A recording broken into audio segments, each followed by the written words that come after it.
খাওয়ার জিনিস এখন তো এগুলো কি মাংস? কোথায় গেছো তুমি? ভয় পাচ্ছ কেন আমাকে দেখে? কিসে এটা কি লুকাচ্ছ যে? না তো লুকাচ্ছ কেন তুমি আমাকে দেখে? ভয় পাচ্ছ কেন? আমার চিনো না তুমি? আমি না তোমার কাপড় দিছি মাদ্রাসায় পড়াই, তাহলে তুমি লুকাচ্ছ যে? ভয় পাচ্ছ কেন? দেখাও, হ্যাঁ আমাকে দেখাও, আমি দেখতে চাচ্ছি। দেখি কি, আমাকে দেখাও বলছি। এগুলা কি আনছো যে তুমি? মাংস? এগুলা মাংস? মাংস কে দিছে তোমাকে? এগুলা বাজালিয়ার থেকে চেয়ে নিয়ে আসছো মায়ের জন্য? দেখি নামাও। এগুলা মাংস? এগুলা কি মাংস আসলো? হ্যাঁ তুমি তো এখন তো এগুলা কি মাংস?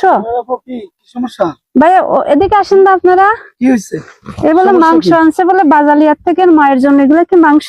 তুমি এগুলো কোথায় পাইছো? হ্যাঁ এগুলো মাংস। কি পাইছো? এগুলো কোথায় পাইছো? একটু ধরেন আমি একটু দেখি।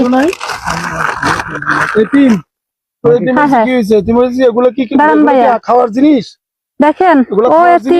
ও এতিম ও মাংস আনছে, একটু দেখায়। আরো আছে। কাউকে বলছো এখান থেকে গেছো? বলছিলা কাকে বলে গেছো? আমি সকাল 8টা বাজে গেছি। সকাল 8টা বাজে গেছে আমাদের এখানে না তো?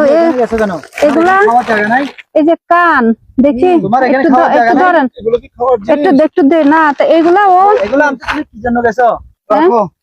বাজালিয়ে গেছে যে মায়ের জন্য আনতে। হ্যাঁ এই দেখেন, আমি একটু দেখাচ্ছি। ওর মা অসুস্থ তো এই একটা বোন, বাবা তো নাই। আমি তোরা চিনি, দেখেন তো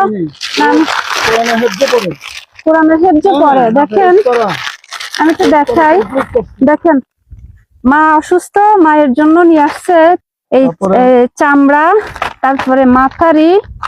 এক ফুট মাংস নাই। আপনারা দেখেন জিব্বা না ভাইয়া, এটা আমি একটু দেখাচ্ছি। দেখেন এই দেখেন, এগুলো আনছে মায়ের জন্য আনছে যে ছেলে মায়ের জন্য। এগুলা কি আসলে খাওয়ার উপযুক্ত? এগুলা খাওয়ার উপযুক্ত? গরিব বলে, বাবা নাই বলে তুমি এগুলো আনবা? হ্যাঁ বাবা মারা গেছে ক্যান্সার রোগে। ওর বাবা ক্যান্সার রোগে মারা গেছে। 5টা বাচ্চা, 5টা মেয়ে, ও একটাই। ও ভয়ে কাঁপতেছে। আমিও মাঝে মধ্যে কিছু দিয়ে না, ও তো ভয়ে কাঁপতেছে। আমি একটু চিন্তা করে কুল পাচ্ছি না যে এই দেখেন চামড়া, মাথার চামড়া, এই ঠোঁট, এগুলো মানুষে খায়? হ্যাঁ এটা হয় না। তুমি এটা কেন করছো বাবা? এটা কেন করছো?